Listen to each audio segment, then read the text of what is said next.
తెలంగాణ రాష్ట్ర హోంశాఖలో కీలక మార్పులు చోటు చేసుకున్నాయి. సీనియర్ ఐపీఎస్ ఆఫీసర్ శిఖా గోయల్ రాష్ట్ర హోంశాఖ ప్రధాన కార్యదర్శిగా నియమితులయ్యారు. ఈ మేరకు ప్రభుత్వం ఉత్తర్వులు జారీ చేసింది. మే 1 నుంచి ఆమె ఈ బాధ్యతలు స్వీకరించనున్నారు. 1994 బ్యాచ్కు చెందిన శిఖా గోయల్ ప్రస్తుతం విజిలెన్స్ అండ్ ఎన్ఫోర్స్మెంట్ డీజీగా సేవలందిస్తున్నారు. కేవలం హోంశాఖకే పరిమితం కాకుండా ప్రస్తుత కాలంలో అత్యంత కీలకంగా మారిన మరికొన్ని విభాగాల్లోనూ ఆమె తన పర్యవేక్షణను కొనసాగించనున్నారు.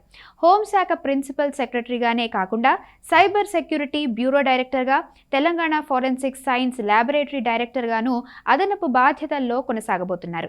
శిఖా గోయల్ తన సుదీర్ఘ కెరీర్లో ఎన్నో కీలక బాధ్యతలను సమర్థవంతంగా నిర్వహించారు. గతంలో Hyderabad crimes and women safety విభాగంలో ఆమె చేసిన సేవలు, మహిళా భద్రత కోసం తీసుకువచ్చిన సంస్కరణలు పోలీస్ శాఖలో ప్రత్యేక గుర్తింపు పొందాయి.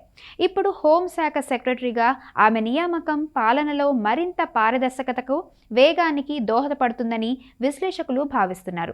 హోంశాఖ వంటి కీలక విభాగంలో ఒక మహిళా అధికారిని అత్యున్నత బాధ్యతలు చేపట్టడం అభినందనీయం.